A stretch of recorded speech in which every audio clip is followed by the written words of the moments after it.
Holistic म्हणजे काय? Holistic म्हणजे सर्वांगीण. तुमचा सर्वांगीण विचार करून आम्ही तुम्हाला गाईड करतो. तुमचं वय वाढतंय. 2 प्रकारचं वय आहे. एक आहे बायोलॉजिकल एज आणि दुसरं आहे क्रोनॉलॉजिकल एज. क्रोनॉलॉजिकल म्हणजे काय? जन्मतारखेनुसार तुमचं वय समजा 40च्या पुढे गेलं. बट बायोलॉजिकल हे वेगळं आहे. बायोलॉजिकल म्हणायला 40चा व्यक्ती कदाचित 60चा पण दिसतो आणि काही लोक 40 मध्ये 30च्या सारखे पण दिसतात. तुम्हाला ठरवायचंय की तुम्ही फक्त पोट भरण्यासाठी खाल का तुमच्या शरीराच्या पेशींचं भरण पोषण कराल. जर तुम्ही तुमच्या पेशींचं भरण पोषण करायला सुरुवात केली, न्यूट्रिशन द्यायला सुरुवात केली, तर त्या पेशी पुन्हा व्यवस्थित कार्य करतील आणि तुम्हाला जे 40 नंतर जे आजारांचे धोके आहेत ते तुमच्या आयुष्यात नसतीलच. जसं तुम्ही बघाल तर जंक फूड, इव्हन आता ते चायनीज फूड म्हणून खाल्लं जातं, त्या गोष्टी पूर्वी ग्रामीण भागात इतक्या नव्हत्या. मग आज त्या पोहोचलेल्या आहेत. मग त्याचं खरंच सेवन करणं गरजेचं आहे का? त्यांच्याकडे इतकं चांगलं अवेलेबिलिटी आहे, म्हणजे हवं ते पिकवून खाऊ शकतात. ही सुविधा कदाचित शहरातल्या लोकांकडे नाही आहे. जर असं समजा मी तुम्हाला विचारेल बिस्किट आणि ब्रेड, तर obviously bread is better than biscuit. दोन्हीमध्ये एकच निवडायचं झालं तर. आणि ब्रेड आणि चपाती, तर चपाती बेटर आहे. चपाती आणि भाकरी, तर भाकरी बेटर आहे. सो बेटर ऑप्शनकडे जाणं आपल्याला जमलं पाहिजे. पण सर्वात महत्त्वाचं मी पुन्हा सांगेल की जितकं आपण काय खायचं ह्याच्यावर बोलतो ना, तितकंच काय टाळायचं हे देखील तितकंच महत्त्वाचं.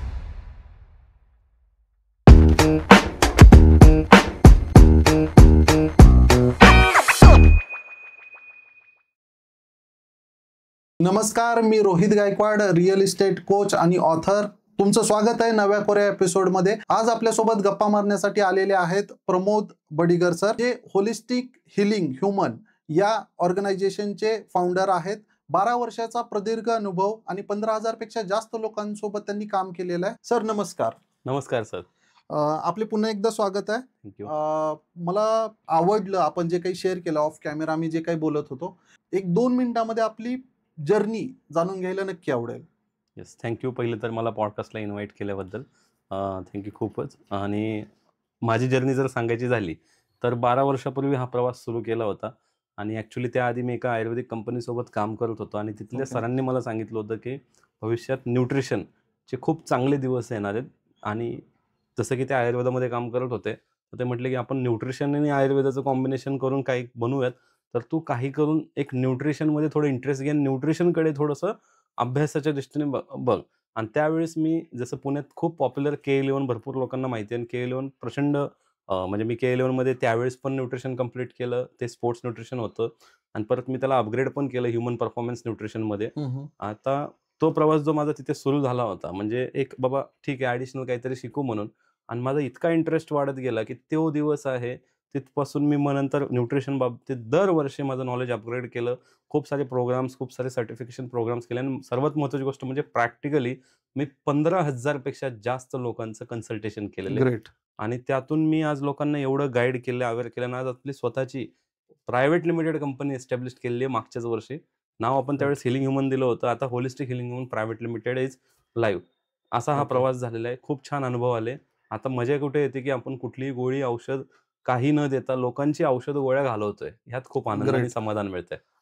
समाजाला उपयोगी असणारा उद्देश आणि पर्पज घेऊन सर काम करतायत. ऑब्वियस आहे, बिझनेस म्हटलं की पैसा आला, त्याची फीस आली, कारण एक्सपेन्सेस अटॅच असतात.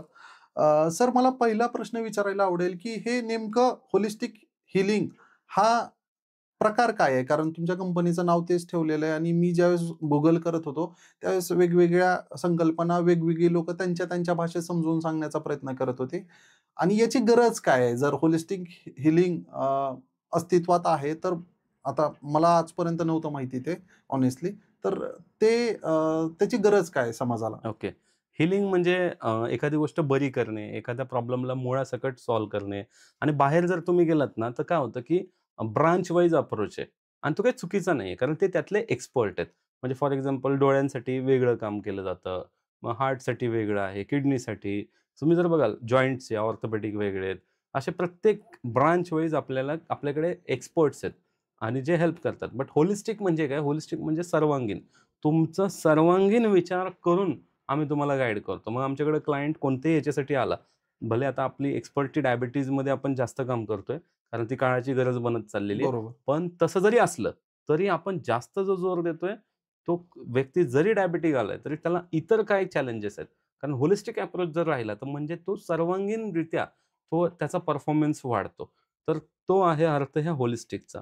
आणि जसं मग नावच आहे होलिस्टिक हिलिंग, म्हणजे बरं करणे आणि माणसांना बरं करण्याशी संबंधित आहे, म्हणून आपण होलिस्टिक हिलिंग ह्युमन हे नाव दिलं. बरं, आता याच्याशी संलग्न माझा असा क्वेशन असेल, की आता जी लोकं ही जो काही प्रोग्राम आहे, ट्रीटमेंट आहे किंवा कन्सल्टेशन असेल, हे कंप्लीट केल्यानंतर त्यांना तो रोग किंवा तो आजार होतच नाही असं तुमचं म्हणणं आहे का? नाही, असं नाही म्हणता येणार. कारण आजार, हे सगळे जेवढे आजार आपल्याकडे आपण ॲड्रेस करतो. आजार म्हणा किंवा मग आपण म्हणतो, ॲक्चुअली आजार म्हणणं चुकीचं राहील. ही एक कंडिशन आहे, ही स्टेट आहे त्याची हं, हं. आणि ही लाईफस्टाईल कंडिशन आहे. म्हणून जर तुम्ही बघाल तर सायन्सने याला नाव लाईफस्टाईल डिसीजेस दिलेलं आहे. कोणी याला म्हणजे डिसीजेस फक्त म्हणत नाही. हं. लाईफस्टाईल म्हणजे काय? जीवनशैली निगडित आजार. मग आम्ही बरोबर. काय करतो? त्यांच्या जीवनशैलीवरच काम करतो. हं. हळू जसं आम्हाला त्यांची जीवनशैली बदलता येते, त्याच्यामध्ये छोटे-छोटे बदल करता येतात, त्यांच्या सवयी बदलता येतात, तसे रिझल्ट दिसतात. पण पुन्हा जर का ते त्या जीवनशैलीकडे वळाले, पुन्हा जर का त्यांनी त्याच गोष्टी करायला चालू केल्या, हं, तर हं. मग पुन्हा भलं भलं ते परत इतक्या लवकर येणार नाही, पण पुन्हा त्यांना ते कंडिशन्स, ते आजार होऊ शकतात. त्यामुळे हे ओके. असं आपण म्हणतच नाही, की ते पुन्हा कधी होणार नाही. ओके. आता मी सोशल मीडिया एक्सप्लोर करत होतो सर. बऱ्याच लोकांना आहे ना, शॉर्टकट हवे असतात. हं, हं. प्रत्येक गोष्टीमध्ये. म्हणजे कोणाला वजन कमी करायचंय तर त्याला 10 दिवसात किंवा अशा वेगवेगळ्या जाहिराती वेगवेगळ्या प्लॅटफॉर्म्सवर येत राहतात.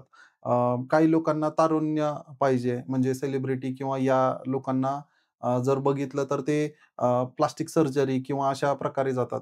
आता समजा एखादा या उलट समजा एखादा व्यक्ती शहरी भागातनं राहता किंवा खेडोपाडी तो काम करतोय, त्याचं जी दिनचर्या जगतोय, तर त्याचं स्टॅमिना म्हणा किंवा त्याचं रुटीन हे सिंपल आहे. हं, खूप हं. कॉम्प्लिकेटेड नाहीये. आता एखादा व्यक्ती जो शहरात आहे त्याच्याकडे घर चालवणं ही रिस्पॉन्सिबिलिटी मॅन्डेटरी आहे. त्याला तो एक्सक्यूज देऊ शकत नाही. त्यातून तो अंग काढू शकत नाही किंवा या जे काही प्रोग्राम्स किंवा ज्या काही रुटीन असतील याच्यासाठी स्पेशल टाईम देऊ शकत नाही. एखादा व्यक्ती आता समजा 40शी पार केलेला आहे आणि समजा 60 येण्याच्या मध्ये आहे कुठेतरी. हं, 40 हं. ते 60च्या मध्ये कुठलीतरी एज आहे. आता तो व्यक्ती निरोगी शरीर मिळू शकतो का? आता हे तर तुम्ही सांगताय कदाचित हे जी यंग जनरेशन आहे ती अव्हॉइड करू शकेल किंवा याला लांब टाकू शकेल. डायबिटीज असेल, कॉन्स्टिपेशन असेल किंवा अजून जे काही इतर स्टेट सांगितले आपण. तर त्या गोष्टीमध्ये माझं सरांना असं एक प्रश्न आहे, की जे व्यक्तींनी ऑलरेडी गोळ्या खाल्ल्या, समजा लेट्स से कोणीतरी 30 वर्षापासून 40व्या वर्षापर्यंत गोळ्या खात आहे हं. आणि आता त्याला निरोगी शरीर पाहिजे आणि त्याला औषधाविना जगायचं आहे. तर ओके. हे शक्य आहे का? आणि असेल तर त्याची पॉसिबिलिटी काय? येस. पहिलं तर हे 100% शक्य आहे. ओके. कारण की रोज आपल्या शरीरामध्ये सेल्स ह्या नव्याने बनतात आहे आणि काही डॅमेज देखील होतात आहे. बरं. आणि सगळं शरीर हे, जर तुम्ही मायक्रो लेव्हलवर जाल तर सेल्सपासूनच बनलेलं आहे. बरोबर. फॉर एक्झाम्पल आपण डायबिटीज घेऊ. डायबिटीजमध्ये काय होतं, की तुमच्या शरीरात जे पॅनक्रियाजमध्ये बीटा सेल्स आहेत, जे तुमची इन्शुलिनची निर्मिती करतात, ते कुठेतरी त्यांची संख्या कमी झालेली आहे किंवा ते म्हणावं तसं काम करत नाही. आणि आपण जेव्हा या गोष्टींना ॲड्रेस करतो, टप्प्याटप्प्याने आपण ह्याच्यावर गाईड करतो, तर मग इथे आपल्याला पाहायला मिळतं, की त्या व्यक्तीचं स्वतःचं इन्शुलिन प्रोडक्शन व्यवस्थित चालू झालेलं आहे. इन्शुलिन रेझिस्टन्स जो आला होता तो कमी झालेला आहे. त्यामुळे ती व्यक्ती जर का तिथे काम करू शकली, तर ओव्हरऑल सगळ्या बॉडीवर काम हे दिसतंच दिसतं. आता आपण कारण मल्टिपल क्वेश्चन विचारले, मी एक-एक ओके, ॲड्रेस करतो. ओके. सगळ्यात पहिलं आपण बघू, की 40शी नंतर हे होतं का? तर ऑब्व्हियसली तुम्ही 40 तुमचं वय वाढतंय. 2 प्रकारचं वय आहे.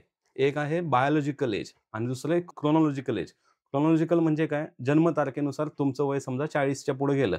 बट बायोलॉजिकल हे वेगळं आहे. बायोलॉजिकल म्हणायला 40चा व्यक्ती कदाचित 60चा पण दिसतो आणि काही लोकं 40 मध्ये 30च्या सारखे पण दिसतात. बरोबर, बरोबर. इव्हन तुम्ही जर काही सेलिब्रिटी पाहिले असतील, तर ते एवढ्या अजून यंग एजमध्येही दिसतात. यंग दिसतात. का? हो. तर त्यांनी बायोलॉजिकल एजवर काम केलंय. क्रोनॉलॉजिकलवर तुम्ही काम करू शकत नाही. सो तुम्हाला ठरवायचंय, की तुम्ही फक्त पोट भरण्यासाठी खाल का तुमच्या शरीराच्या पेशींचं भरण-पोषण कराल. जर तुम्ही तुमच्या पेशींचं भरण-पोषण करायला सुरुवात केली, न्यूट्रिशन द्यायला सुरुवात केली, तर त्या पेशी पुन्हा व्यवस्थित कार्य करतील आणि तुम्हाला जे 40शी नंतर जे आजारांचे धोके आहेत, ते तुमच्या आयुष्यात नसतीलच. आणि हे सगळे, म्हणून मी परत-परत सांगतो, लाईफस्टाईल डिसीज आहे.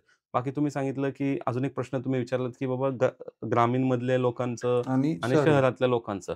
तर ग्रामीण आणि शहर ह्या दोन्ही कडे चॅलेंजेस वेगवेगळे आहेत. सर्वात महत्त्वाचं न्यूट्रिशनमध्ये जसं आपण काय खाणं हे जसं महत्त्वाचं आहे, तसंच काय टाळावं हे देखील तितकंच महत्त्वाचं आहे. आणि म्हणून आपण एलिमिनेशन काय करायचं, काय गोष्टी टाळायच्या याच्यावर पण एज्युकेशन देतो.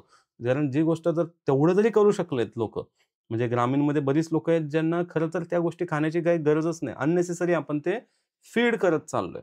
म्हणजे फक्त पोट भरण्यासाठी, न्यूट्रिशनच्या अँगलने नाहीच. आणि ते पण काही वेळा ते ग्रामीणमध्ये शहराचं अनुकरण करण्यासाठी ह्या गोष्टी केल्या जातात. जसं तुम्ही बघाल तर जंक फूड, इव्हन आता ते चायनीज फूड म्हणून खाल्लं जातं. ह्या गोष्टी पूर्वी ग्रामीण भागात इतक्या नव्हत्या. मग आज त्या पोहोचलेल्या आहेत. मग त्याचं खरंच सेवन करणं गरजेचं आहे का? त्यांच्याकडे इतकं चांगलं अवेलेबिलिटी आहे. म्हणजे हवं ते पिकवून खाऊ शकतात. ही सुविधा कदाचित शहरातल्या लोकांकडे नाहीये. नाहीये. आणि इव्हन मी शहरातल्या लोकांनाही म्हणेल, की आपण अनुकरण करतोय वेस्टर्न कल्चरचं. आपल्या इंडियन कुझिनमध्ये स्पेशली महाराष्ट्रामध्ये जर आपण बोलतोय, आज मराठीत पॉडकास्ट होतोय, तर महाराष्ट्रामध्ये इतके सारे खाण्याचे पदार्थ आहेत, जे आपण खरं तर आपल्या आहारात त्यांचा समावेश करणं गरजेचं आहे. त्याचं मागे एक सायंटिफिक अँगल पण आहे न्यूट्रिशनचा. तो ऑटोमॅटिक पूर्ण होईल. म्हणजे काय नाही खायचं, हे जरी आपण फॉलो केलं ना, मग जे खातोय ते आपण ऑलरेडी व्यवस्थित बऱ्यापैकी खातच होतो. आणि मग ओके. आपल्याला हे सगळे प्रॉब्लेम नसतीलच. अजून एक तुम्ही प्रश्न विचारला, की झटपट वजन कमी केलं जातं. तर आम्ही कोणताही इथे वेट लॉसचा प्रोग्राम रन करत नाही. माझा सक्त विरोध आहे वेट लॉससाठी. कारण वेट लॉसमध्ये नेमकं तुम्ही काय लॉस करताय हे तुम्हालाच माहीत नाहीये. मे बी तुम्ही मसल लॉस करताय, मे बी तुमची बोनची डेन्सिटी कमी करताय, मे बी तुम्ही वॉटर लॉस करताय. आय डोंट नो की एक्झॅक्टली लोकं काय लॉस करतात. आणि मग त्यामध्ये खूप शरीराला म्हणजे यातना दिल्या जातात, टॉर्चर केलं जातं. हे सगळं थांबायला हवं. त्यामुळे लॉसपेक्षा आपण मसल गेनवर जास्त फोकस करायला लावतो. म्हणजे एक गोष्टीला जर तुम्ही गेन केलं, मसलला जर का तुम्ही गेन केलं ना, तर ऑटोमॅटिक तुमची बॉडीच फॅट लॉस सुरू करते. ओके. आणि हे आम्ही शिकवतो. त्यामुळे ओके. मला वजन वगैरे उंचीप्रमाणे इतकं वजन असायला हवं, ह्या माझ्या संकल्पना नाहीयेत. मी ह्या मानत देखील नाही. माझ्या दृष्टीने तुमच्याकडे फिटनेस असावा आणि आम्हाला आमच्या कोचने शिकवलेलं आहे, की fitness come in all shape end sizes. Okay. तर प्रत्येक आकारात तुम्ही फिट राहू शकता. त्यावर आपण भर दिला पाहिजे. बरोबर. येस. जे नॅचरल आहे त्यात. जे नॅचरल आहे. ओके. सर, आता तुम्ही म्हटला, की बाबा काही ड्रॉप केलं पाहिजे. पण काही लोकांकडे ती पॉसिबिलिटीच नसते ना. फॉर एक्झाम्पल आय-टीमध्ये जी लोकं काम करतात, कॅन्टीनमध्ये जे सर्व्ह केलं जातं, ते त्यांना खाणंच आहे. त्यांना कळतं, की हे तेवढं न्यूट्रिशनल व्हॅल्यू असलेलं फूड नाहीये किंवा त्यांच्याकडे तो पर्यायच नाहीये. एकतर जंक फूडला आपण इथे ओपनली बोलतो, की हे नाही खाल्लं पाहिजे. अरे पण तेच अवेलेबल आहे ना आणि तेच स्वस्त आहे. एखादा व्यक्ती फॉर एक्झाम्पल आपण विचार केला, की ऑर्गॅनिक फूडबद्दल जायचंय किंवा ऑर्गॅनिक पदार्थांना ऑर्डर करायचे, तर त्याची कॉस्ट सगळेच अफोर्ड करतील किंवा करू शकतील असं शक्य नाहीये. तर मग जे मुबलक प्रमाणात उपलब्ध आहे आणि इझिली आहे म्हणजे ते अगदी कमी वेळेत मिळू शकतं, माझ्या आजूबाजूला मिळू शकतं. तर लोकांचं नॅचरल बिहेवियर आहे की ते खातील. कदाचित त्यांना माहिती असू शकेल, ते कॉन्शियस स्टेजमध्ये ते कन्झ्युम करतायत. मग या केसमध्ये जे गणित आहे आहाराचं किंवा अ, जेवण आता जसं आपण बोललो की मोमोज, चायनीज हे प्रॉडक्ट पण त्यांच्याकडे मग आता अवेलेबल नाही. जनरली आता पुण्यात बोलतोय आपण, मी बऱ्याचशा एम-पी-एस-सी, यू-पी-एस-सी स्टुडंटला बघतो ते या स्टेजमधून स्ट्रगल करत असतात. फिजिकल फिटनेस किंवा क्वालिटी ऑफ फूड एकदमच खराब आहे. मेसमध्ये जेवतात किंवा बाहेर जे जेवण घेतलं जातं त्याच्या वेळा चुकतात वगैरे. मला आपल्याला सोप्या भाषेत आपण एवढ्या लोकांना कोच केलेलं आहे, मेंटर केलेलं आहे. तर या आहाराचं गणित नेमकं चुकलंय कुठे? हं. ॲक्चुअली खरं सांगायचं झालं ना, तुम्ही म्हणताय ते मी समजू शकतो. कारण मी देखील त्या फेजमधनं गेलेलो आहे. ठीक आहे. आणि मी पाहतोय, की बाहेर गेल्यानंतर आजही प्रश्न पडतो, की हेल्दी ऑप्शनच लिमिटेड आहे. हो. आणि स्पेशली कॅन्टीनमध्ये जर का फ्रीमध्ये मिळतंय, इझिली मिळतंय, तर मग आपण कशाला वेगळी डिमांड करणार? हं. तर ॲक्चुअली हा डिमांड एंड सप्लायचा खेळ आहे. सर्वांनी मिळून डिमांड करायला हवी. मग कॅन्टीन देखील तसं सप्लाय करेल. सर्वांनी मिळून जर का त्या गोष्टीची मागणी केली, तर बाहेर देखील तशा चेन्स वाढतील. थोडं एक अलीकडच्या 2 वर्षात आफ्टर कोविड म्हणायला हरकत नाही, की थोड्याफार प्रमाणात काही हेल्दी फूड ऑप्शन्स अवेलेबल झालेले आहेत आणि त्या फ्रँचायझी ग्रो करतात आहे. जसं आता इडलीमध्ये पुण्यात तुम्ही पाहाल तर भरपूर ठिकाणी नाथब्रह्म इडली आता आपण नाव घ्यायला हरकत हं. नाही कारण चांगला आणि अभिमान एक महाराष्ट्रीयन ब्रँड एवढा मोठा झालाय. तर तुम्ही इडली खाऊ शकता, व्हिच इज व्हेरी ईझी. किंवा पोहे खाऊ शकता. सुदामा पोहेचे एवढे तुम्हाला प्रकार खायला मिळतात. सो बेटर ऑप्शन मी नेहमी सांगतो, की बेटर ऑप्शनकडे जा. इव्हन कॅन्टीनमध्ये पण सर्व्ह केलं जातं काही प्रॉब्लेम नाही. बेटर ऑप्शन जर असं समजा मी तुम्हाला विचारेल बिस्किट आणि ब्रेड, तर obviously bread is better than biscuit. Right. दोन्हीमध्ये एकच निवडायचं झालं तर. हां. आणि ब्रेड आणि चपाती, तर चपाती बेटर आहे. चपाती आणि भाकरी, तर भाकरी बेटर आहे. सो बेटर ऑप्शनकडे जाणं आपल्याला जमलं पाहिजे. कारण फूडमध्ये प्रत्येक आणि काय नकोय ह्याच्यावर जास्त काम झालं पाहिजे. हं, हं. कारण जर का काय नकोय हे जर कमी गेलं आणि तुम्ही बेटर ऑप्शन निवडले, तर मग तुम्ही प्रत्येक स्टेजमध्ये थोडंफार प्रमाणात न्यूट्रिशनला फॉलो करू शकता आणि मग येतो विषय, की आता फूडमधून जर इतका न्यूट्रिशन समजा एक वेळ तुम्ही तिथं जेवलात, एक वेळ तरी घरी खात असाल, त्यावेळेस एक मील तरी तुम्ही थोडंसं कॉन्शियस अजून चांगल्या पद्धतीने न्यूट्रिशन प्लॅनिंग करून शरीराला जे गरजेचं आहे त्यानुसार जर देऊ शकलात, तर अजून उत्तम. थोड्या गोष्टी आपण सोबत कॅरी केल्या, थोडं अजून फळं खाल्ली, ॲडिशनल आपण थोडी वेगळ्या फळांकडे गेलो किंवा नट्स खाल्ले, सीड्स खाल्ले, थोडं घी चांगल्या पद्धतीचं घी हं, हं. कन्झ्युम केलं. ज्यांना अंडी चालतात, अंडे eggs is called as power of nutrition. Eggs खाऊ शकतात. सो अशा खूप साऱ्या गोष्टी आहेत ज्याच्यावर आपण काम करू शकतो. पण सर्वात महत्त्वाचं मी पुन्हा सांगेल, की जितकं आपण काय खायचं ह्याच्यावर बोलतो ना, तितकंच काय टाळायचं हे देखील तितकंच महत्त्वाचं आहे. आज बऱ्याच लोकांना आम्ही जे रिझल्ट्स देऊ शकलोय, आम्ही फक्त काही गोष्टी त्यांना एलिमिनेट करायला लावल्या आणि मी त्यांना कॉन्शियस ईटिंग शिकवलं, की तुझ्याकडे 2 ऑप्शन आहेत ना, या 2 मध्ये तू नेहमी बेटर ऑप्शन निवड. आणि दुसरं Wait. If you are investor or industrialist looking for clear title agriculture or industrial plot across Pune, Mumbai and Konkan region, then do contact us for verified legally clear land parcels. हमेशा याद रखिए, land is limited. अगर आपने नहीं खरीदा तो वो किसी और की अमानत होगी.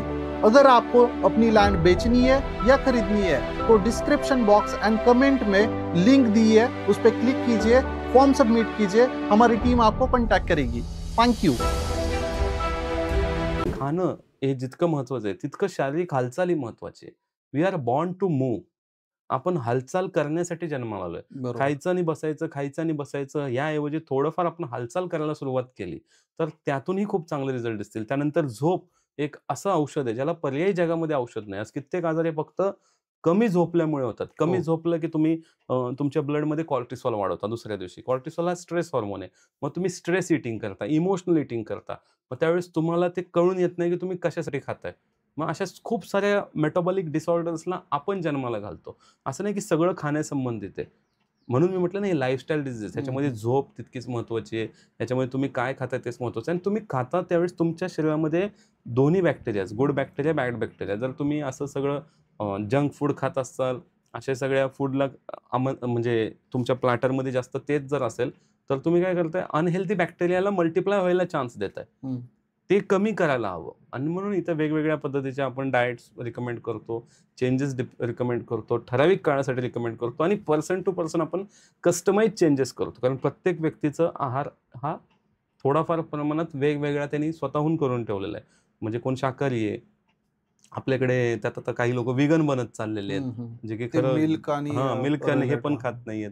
ज्याच्या त्याच्या आपण म्हणजे कोण जैन जैन कम्युनिटीतून आहे. कांदा लसूण. हां, ते कांदा लसूण देखील खात नाही. जमिनीखालचे पदार्थ खात नाहीत. तर आपल्याला त्यानुसार मग त्यांच्या कल्चरनुसार सगळ्या गोष्टींना रिस्पेक्ट करून व्हॉट इज बेटर ते आपण त्यांना रिकमेंड करतो आणि त्यानुसार आपण रिझल्ट घेतो. आणि सर्वात महत्त्वाचं मी पुन्हा तेच सांगेल, फूडसोबत आपण इतर ॲस्पेक्ट्सवर पण काम करतो, जे लाईफस्टाईलशी रिलेटेड आहे आणि एलिमिनेशनवर पण आपला फोकस असतो. ओके. येस.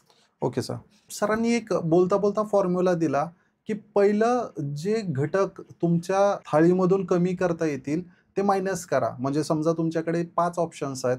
वडापाव आहे, पोळी भाजी आहे, भात आहे, पोहे आणि इडली आहे. तर यातले तुम्हाला जे नाही तुमच्या सरांनी जे काही कन्सल्टेशन दिलेलं आहे किंवा सल्ला दिला आहे त्याप्रमाणे जे मायनस करता येतात आणि उरलेल्या 2 मध्ये जे बेटर आहे ते निवडा. म्हणजे हे खूप सिम्प्लिफाय वाटलं मला, व्हॅल्यू ॲडिशन वाटलं, की डिसिजन घेताना कुठली गोष्ट स्टेप नंबर 1, स्टेप नंबर 2 जी चेकलिस्ट असते ती सरांकडून सोप्या भाषेत कळाली आणि मला वाटतं डिसिजन घ्यायला म्हणजे आता याच्यामध्ये पैसे आहेत का, वेळ आहे का, हे सगळं बघायची गरजच नाही. तुमच्याकडे काय ऑप्शन्स अवेलेबल आहेत त्यातून तुम्हाला ठरवायचं आहे. तर हे खूप अगदी सोपं करून टाकलं आणि तुमच्या सोयीनुसार, तुमच्या कुवतीनुसार, तुमच्या वेळेनुसार तुम्ही याला अवलंबू शकता. हे खूप गरजेचं आहे. कारण नुसतंच सांगणं आणि ते आपल्याला एक्झिक्यूट न करता येणं ही एक मोठी अवघड गोष्ट आहे. सर आता मी माझ्याच फॅमिलीचं उदाहरण घेतो. 8 ते 10 लोक आहेत. त्याच्यामध्ये 6 ते 7 लोकांना म्हणजे वडील, आई, भाऊ असेल किंवा यांना मेडिसिन चालू आहे. तर औषधाविना जगता येऊ शकतं का? आणि काय लेव्हलपर्यंत म्हणजे त्यांचं एज काय असलं पाहिजे? त्यांचं सब्जेक्टिव्ह आहे, की बाबा त्यांना खूप मेजर असा डिसीज नाहीये, नॉर्मल लाईफ जगतायत लोक. पण आता तुम्ही जसं म्हणता, की काही लोकांचा जॉबच असा असतो, की 8 ते 10 तास बसून राहणं आहे किंवा त्यांच्या शरीराची हालचाल नाही होऊ शकत. शहरात करणार काय मग शारीरिक व्यायाम असं म्हणजे फार तर चालू शकतो वगैरे.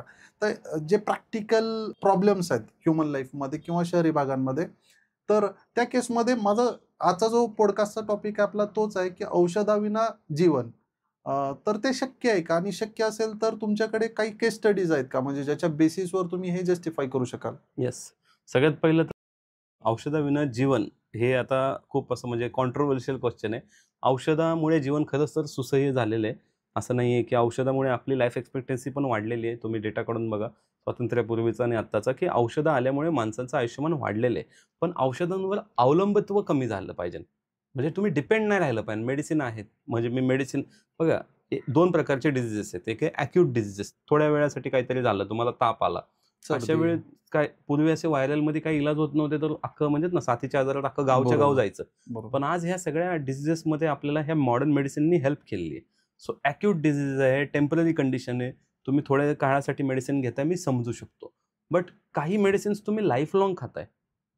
म्हणजे मग कुठेतरी रूट कॉजवर जाऊन काम करणं गरजेचं आहे. हं, जसं हं. तुम्ही सांगताय, की तुमच्या घरात तुम्हीच बोलताना म्हटले, की तसे त्यांना कुठले मॅथ्सच मोठे आजार नाहीये. नाही. म्हणजे आज त्यांना कोणाला डायबिटीज असेल, कोणाला ब्लड प्रेशर असेल. बट आज अनफॉर्च्युनेटली म्हणता येईल, की ह्याला आपण मोठ्या आजारामध्ये मानत नाही. हे दुर्भाग्य आहे आपलं, हं, हं, हं. की आपण ह्याला मोठे आजार का मानत नाही. आज डायबिटीजमुळे एखाद्याचा पाय कट होतोय. तुम्ही पाहून हो, पहा जर हो. शक्यता तर आहे डायबिटीजमुळे लोकांचे डोळे जातात. हं, मग हं. शक्यता आहे ना डायबिटीजमुळे डोळे जाऊ शकतात. एखाद्याचं गँग्रीन होतं, पाय कट होतो. एखाद्याला कित्येक लोकं हार्ट अटॅकनी जातात. मग तुम्ही त्यांची जर हिस्ट्री काढली, दे वर हॅव्हिंग हाय डायबिटीज, अनकंट्रोल ब्लड शुगर. मग हं. तुम्ही कसं म्हणू शकता, की हा मोठा आजार नाही. बट काय झालंय, की ह्याला पण आहे, त्याला पण आहे, त्याला पण आहे. एकाच घरात 4-4 लोकांना आहे. मग आपण काय केलं त्याला नॉर्मलाईज करून टाकलं, की नाही आता सगळ्यांनाच होतो. बट हं. असं नाहीये. मग ह्याचे रूट कॉज काय? जर तुमच्या रक्तातली साखर वाढतेय, ती कंट्रोल होत नाहीये, म्हणून तुम्ही गोळ्या घेताय. ठीक आहे, मी समजू शकतो फार वाढली, तुम्ही आठवडाभर गोळ्या घेतल्या, महिना घेतले, 2 महिने घेतले.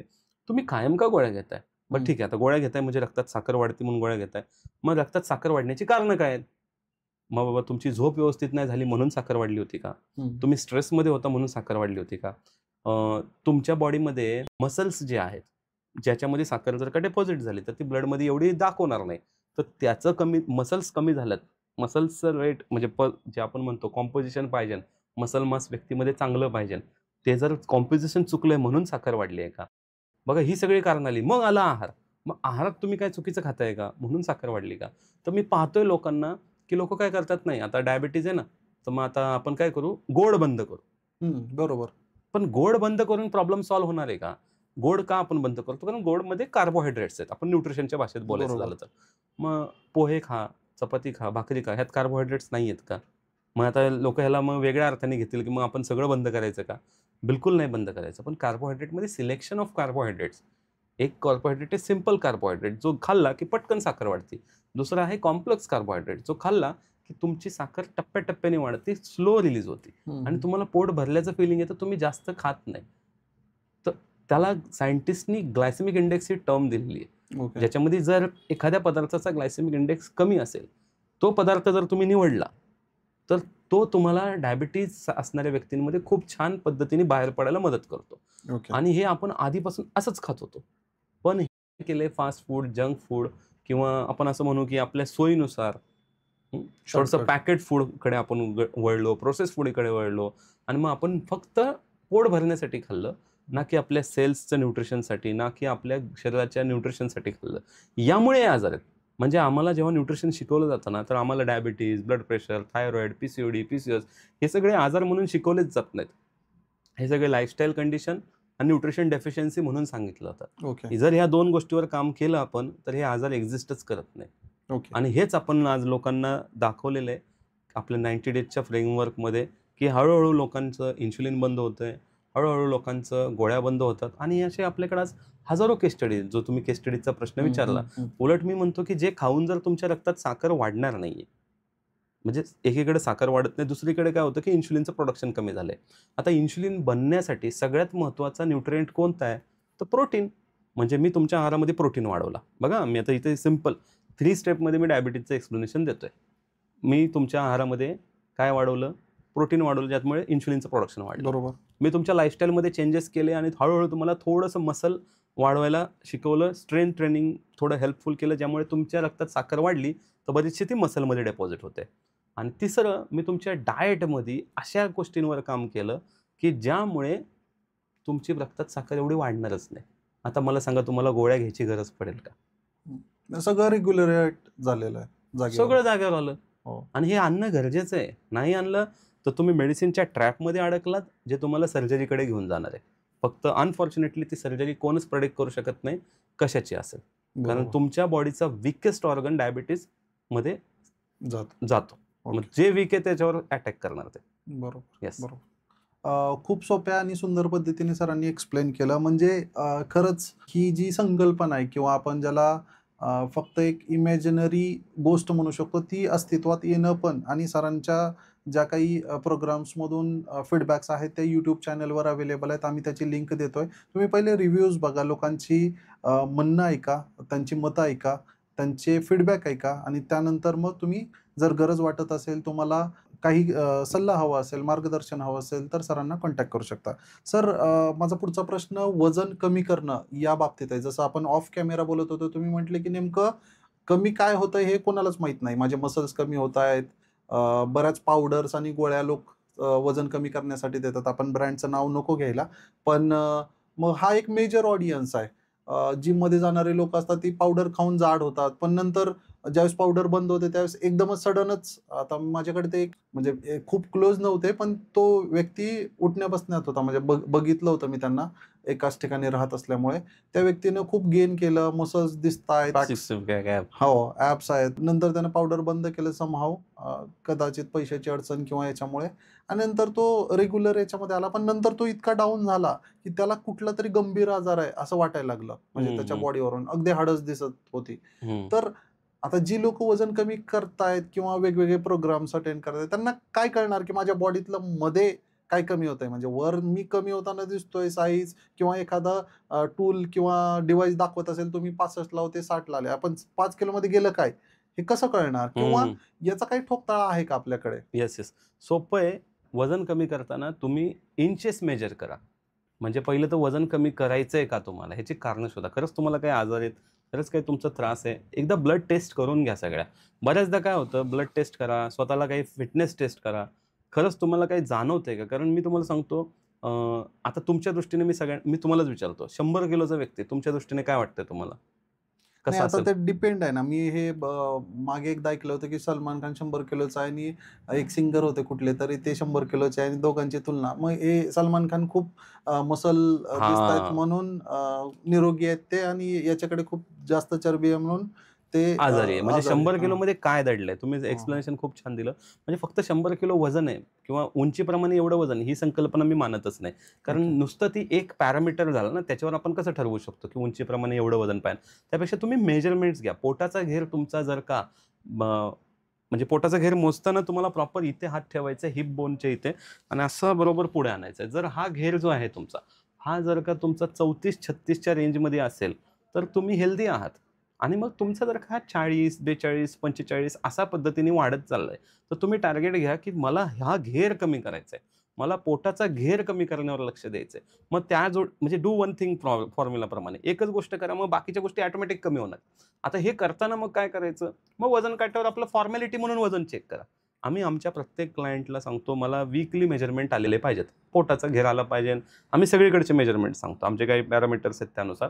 आणि आम्हाला माहिती आहे सर्वात उशिरा पोटाचा घेर कमी होणार. हे मी तुम्हाला, बाकी मग बेली फॅट वगैरे या सगळ्या गोष्टी वेगळ्या असतात. मग तुम्ही जर का त्या अँगलने विचार केला की मला फक्त पोटाचा घेर कमी करण्यावर लक्ष द्यायचं आहे, ना की वजन कमी करण्यावर. कारण वजन कमी करताना आता एखाद्या केसमध्ये पोटाचा घेर वाढतोय किंवा नाही कमी होतोय आणि मग वजन उतरत चाललंय, मग ऑब्व्हियसली तो नुसता मसल लॉसच चाललाय ना, कारण फॅट तर कमी होतच नाहीये. त्यामुळे जेव्हा पण तुम्ही कुठलाही प्रोग्राम कराल असा ज्याच्यामध्ये तुम्हाला वजन कमी करायचंय, त्यावेळेस तुम्ही फक्त वजन नका मोजू, तुम्ही मापं मोजा, इंचेस मोजा, आणि बायसेप्स वाढू द्या, काही प्रॉब्लेम नाही. इथे तुमचं मसल जमा होणार आहे. चेस्ट वाढू द्या, इथे तुमचं मसल जमा होणार आहे. तर ह्या गोष्टी करा तुम्ही. बरं, याच्यावर शॉर्टमध्ये आता मला जस्ट आठवलं चालू याच्यामध्ये, मागच्या आठवड्यामध्ये माझ्याकडे एक गेस्ट आले होते. He is government contractor. त्यांनी मला एक क्वेश्चन विचारला की बाबा, फक्त पोटाचा घेर कमी करण्यासाठी व्यायाम न करता काही सोल्युशन देऊ शकता का? तर तुमच्या एवढ्या केस स्टडीजमध्ये असं आहे का की हे पॉसिबल आहे? असं काही नसतं. हे फक्त एक तुमची म्हणजे आता ही फॅन्टसी आहे. हां. फक्त असं काही होत नाही. कारण fat is centralize, muscle is local. फक्त बायसेप्स वाढवता येऊ शकतात का? तुम्ही जा जिममध्ये ट्रेन करा. फक्त बायसेपच वाढणार आहे. ओके. फक्त तुम्ही लेग्सवर काम करा, ते म्हणजे ते फक्त तिथे लागू होतं, because muscle is local but fat is centralize. तुमचं सुरुवातीला बघा, जी लोक फॅट लॉस प्रोग्राम चालू करतात ना, असं हळूहळू जिथे असं जरा बारीक दिसायला चालू होतं, मग लगेच तुम्हाला म्हणणार, अरे बाबा मान टाकली वाटतं, बारीक झालंय, काय करतोय, काय फिट दिसतोय. आणि काही लोक इथेच हुरळून जातात, त्यांना वाटतं आता मी जरा जास्तच बारीक होईल, आणि सगळं मग ते रुटीन जे बसवलेलं असतं ते मोडायला पण निघतं. ऍक्च्युली तुम्ही एवढ्या ह्याला अर्ली सेलिब्रेशन म्हणतो आम्ही, सेलिब्रेट करायची काही गरज नाहीये, कारण सुरुवातीला हे कमी होणार आहे. मग असं थोडं थोडं थोडं थोडं फॅट इथले तुमचं हे जे पोर्शन आहेत हळूहळू कमी होणार आहेत, आणि मग लास्टला तुमचं पोट कमी होणार आहे. म्हणजे बऱ्याच लोकांना हे उत्तर पटणार नाही किंवा मनाला आवडणार नाही, बट ऍक्च्युली खरं ऑनेस्टली रियालिटी तीच आहे. आणि हळूहळू कमी होऊ दे. उलट जितकं हळूहळू कमी होईल तितकं ते सस्टेन राहील, टिकून राहील. आणि जितकं तुम्ही फास्ट, तुम्ही बघा जे लोक फास्ट कमी करतात ना, ते पुन्हा 6 महिन्यांनी परत तितकंच वाढवतात, किंबहुना डबल वाढवतात.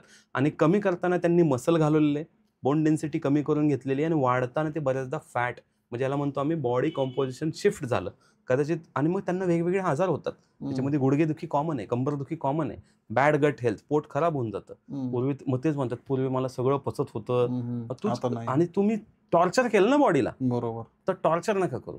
आणि काही लोक असे आहेत जे म्हणतात मला ना व्यायाम न करता वजन कमी करायचं, मॅक्सिमम लोक आहेत, तर ते कधीच करू नका. कारण व्यायाम जर तुम्ही केला नाही, तुम्ही व्यायाम करताय म्हणजे तुम्ही मसल्स ग्रो करताय, आणि तुम्ही बॉडीला सांगताय की माझ्यासाठी मसल खूप महत्वाचं आहे, so preserve it, you are working on that muscles. आणि मसलवर तुम्ही काम करत करत करा. आणि थोडा आहे कॅलरी डेफिसिटचा फॉर्म्युला, बट तो देखील तितका लागू होत नाही. कॅलरीमध्ये तुम्ही कॅलरी कशाच्या निवडताय ते महत्वाचं आहे.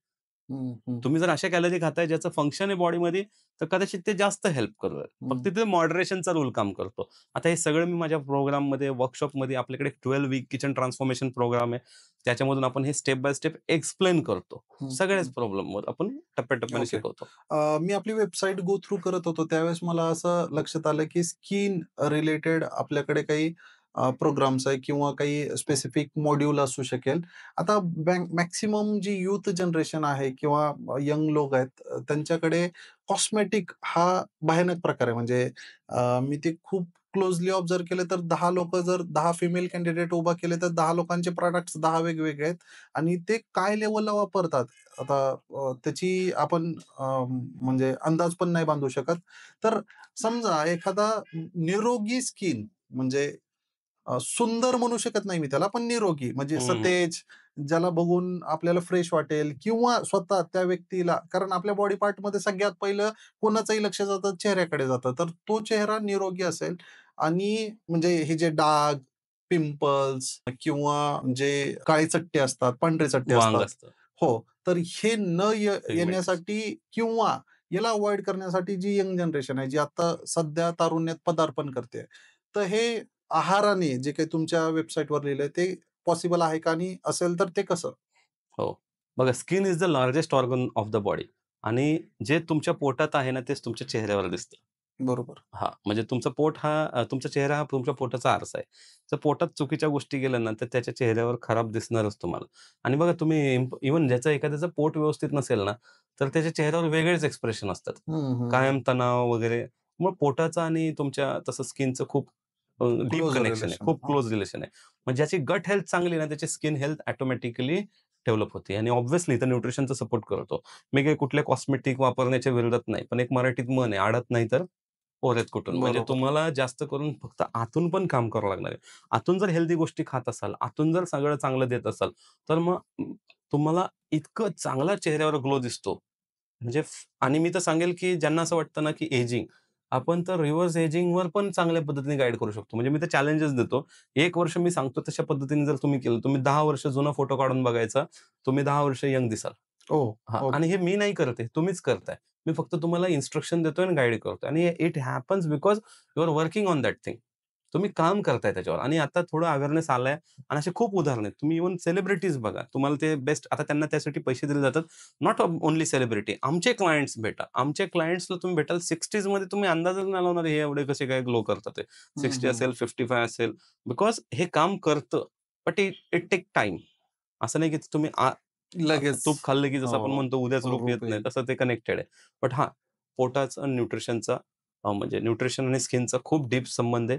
इव्हन आता तुम्हाला माहिती आहे का, ह्या ज्या भरपूर साऱ्या क्रीम्स निघाल्या, की त्याच्यामध्ये व्हिटॅमिन वापरले जातात. का व्हिटॅमिन क्रीममध्ये आले? कारण त्यांना लक्षात आलं, की पोटातून ते चेहऱ्यापर्यंत पोहोचत नाही, कारण गट हेल्थ खूप बिघडलेलं आहे. आणि स्किन सेटसाठी मी तुम्हाला जर टिप द्यायची झाली ना, तर नंबर 1 एकच टिप मी सांगतो. पहिलं भरपूर झोप घ्या. भरपूर म्हणजे असं नाही की 10-10 तास, पण ॲक्चुअली आज तुम्ही कमी करताय सगळे. झोप घेतली की तुमचा चेहरा चांगला राहतो आणि दुसरं पाणी भरपूर प्या. कारण हायड्रेटेड स्किन ही लगेच ओळखू येते, ड्राय स्किन पण ओळखू येते. ओके. एवढ्या 2 जरी गोष्टींवर काम केलं, तरी तुम्हाला आज जितके स्किन प्रॉब्लेम आहेत, ते कदाचित भविष्यात नसतील. Okay, okay. Thank you sir. पुढचा माझा एक प्रश्न आहे तो साखर व्हर्सेस गूळ या प्रकारावर आहे. काय झालं होतं मागे ही रिअल लाईफ सिच्युएशन आहे माझी. मलाही सांगितलं, की "बाबा तुला डायबिटीज होईल." मग आम्ही ठरवलं, की गुळाचा चहा प्यायचा. मग मी एका मोठ्या सुपरमार्केटमध्ये गेलो. तिथं बघितलं तर गुळाची ढेप होती. मी म्हटलं, की "बाबा हे ढेप खूप अवघड आहे. याला कापायचं कधी? वापरायचं कधी? पाणी सुटणार, मुंग्या लागणार, हे होणार." माझ्या डोक्यात प्रश्न म्हणजे एक आयडिया आली, की याचा चांगला बिझनेस होऊ शकतो. याला मी छोट्या तुकड्यात किंवा ह्याच्यामध्ये पुढच्या आठवड्यात गेलो तर तिथं ते तुकडे ऑलरेडी रेडी होते. म्हणजे मी जे विचार करत होतो ते लोकांनी विचार करून खाऊन झालं होतं. हं, आता मी गुळाचा चहा घेतो त्यावेळेस तो फुटणं असेल किंवा मग तो पिऊ न वाटणं असेल किंवा खूपच जास्त होतं त्याचा अंदाज येत नव्हता. अल्टिमेट एवढं सगळं करून हॉनेस्टली मी परत साखरेच्या चहावर शिफ्ट झालो. शिफ्ट. ही रिॲलिटी आहे. त्याला डिनाय नाही करता येणार. याचा खरंच परिणाम होतो का, की कारण दोन्ही फक्त आपण कन्झम्पशन किंवा त्याचे टाइप वेगळे आहेत, पण ते बॉडीमध्ये जाताना तर साखरच आहे. कारण इथं क्वेशन आहे, ज्या स्केलला आपलं पॉप्युलेशन आहे भारताचं, जसं आपण ऑफ कॅमेरा बोलत होतो, की केमिकल युक्तच गुळ असेल, तर मग साखर काय वाईट होती? हं, हं, याच्यापर्यंत. कारण ऑर्गॅनिक तेवढ्या लोकांसाठी बनवणं शक्यच नाही ना. एक व्हिडिओ रील व्हायरल झाली, तिकडे टनांमध्ये डिमांड येईल. तो व्यक्ती मॅन्युफॅक्चरच नाही करू शकत. हं, हं, तर मग आता आपल्याला काय माहिती आता त्यात दिसतंय कलर टाकला तर काळा गूळ होतो, पिवळा गूळ होतो वगैरे. लोकं म्हणतात काळा गूळ चांगला असतो वगैरे. मला काय माहिती, की मी जे खातोय साखर आहे, ज्याला मी जसं तुम्ही मगाशी योग्य पद्धतीने सांगितलं, की जे कमी करतोय ते मला माहीतच नाही आणि मग परत जी पूर्वीची स्थिती होती त्यापेक्षा वाईट कंडिशनमध्ये जाऊन आगीतून उठून फोपाट्यात पडणं, तसा प्रकार होईल, की मी साखरला अव्हॉइड करण्यासाठी गूळ चालू केला होता. केमिकलयुक्त गूळ खाऊन मी अजून परिस्थिती खराब करून घेतली हं, हं. आणि हे समजायला मला 1-2 वर्ष, 3 वर्ष गेल्यानंतर लक्षात आलं, की अरे आता हे चुकलंय सगळं गणित. येस. तर मग याचा खरंच काही इम्पॅक्ट आहे किंवा फक्त हे 2 प्रकार सांगितले, असे काय असतात अजून, हं. की जे लोक कन्झ्युम करतात आणि नंतर मग या कन्फ्युजनमध्ये किंवा या कॉम्प्लेक्स स्टेटमध्ये नेहमी राहतात. ओके. पहिलं जर मी तुम्हाला थोड्या वेळापूर्वी ग्लायसेमिक इंडेक्स सांगितला होता. हं, हं. आता मी सगळ्यांना सांगेल, की तुम्ही जा, Google करा आणि आमच्या कमेंट बॉक्समध्ये या पॉडकास्टचं टाइप करा. साखरेचा ग्लायसेमिक इंडेक्स काय आहे? गुळाचा ग्लायसेमिक इंडेक्स काय आहे? ओके. तुम्ही जाऊन व्हॅल्यू चेक करा. आता ठीक आहे, Google तेच सांगतं जे फीड केलं जातं. बट आता फीड करताना Googleमध्ये अशी पण माहिती फीड केलेली आहे, की जर का गुळाला कमी प्रोसेस केलं, तर मग त्याचा ग्लायसेमिक इंडेक्स कमी होतो. पण तो कमी म्हणजे कमीची रेंज दिली आहे त्यांनी. आणि ती रेंज पण तुम्ही जाऊन कमेंट बॉक्समध्ये टाका. ती रेंजमध्ये कुठेही आला तर तो सेफ आहे का? कारण ग्लायसेमिक इंडेक्समध्ये एखादी गोष्ट 55, 60, 70 च्या पुढे चालली आहे, तर ती तशीही सेफ नाहीये. ओके. आणि साखरचा फक्त एवढंच सांगेल, साखरेचा ग्लायसेमिक इंडेक्स हा गुळापेक्षा कमी आहे. ओह! अच्छा. म्हणजे आता सगळंच प्रॉब्लेम काय आहे, की चुकतंय. साखरेमध्ये खूप केमिकल्स आहेत. हं, मग हं. ऑर्गॅनिक गूळ असेल तर निश्चितच फायदा होईल का? होईल. आणि मी म्हणत नाही, की साखर चांगली आहे का गूळ चांगला. मी सिंपल सांगतोय, की तुम्ही साखर घ्या, गूळ घ्या, तुमची एनर्जी सिस्टम तर चांगली पाहिजे. बरोबर. तुम्ही लहान होते किंवा तुम्ही 10-20 वर्षापूर्वी सगळंच पचवत होते. तुम्हाला ना साखरेचा प्रॉब्लेम होता ना गुळाचा. आज काय झालेलं आहे एनर्जी सिस्टममध्ये चॅलेंज आहे म्हणून ते रक्तातली साखरेचा निचरा हं, होत हं, नाहीये. हं. मग ते रक्तातली साखर तुमची गुळाची असू दे, नाहीतर नॉर्मल साखर असू दे.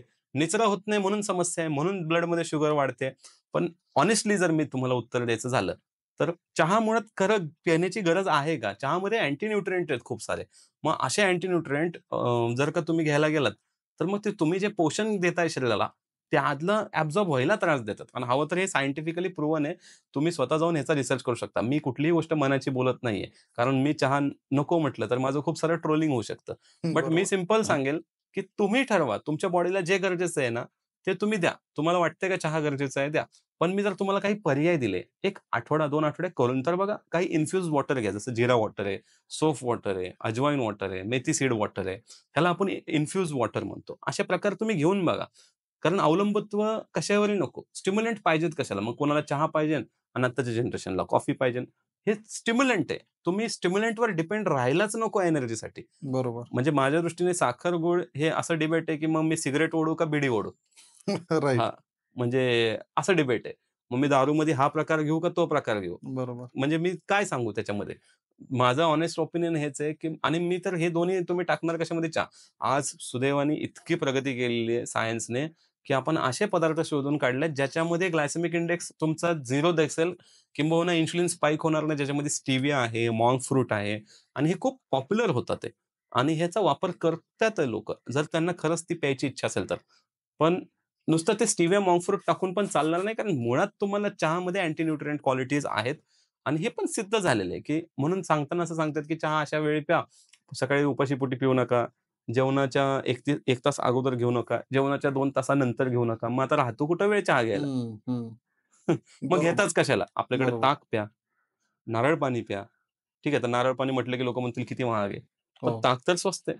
कोकम सरबत घ्या, लिंबू पाणी घ्या. किती पर्याय आहेत. तुम्हाला काहीतरी प्यायचंच आहे ना, प्या तुम्ही इतके पर्याय आहेत. हं. लिक्विड प्यायचंय आणि तुम्ही चहा पण प्या जर तुमची एनर्जी सिस्टम सपोर्ट करत असेल.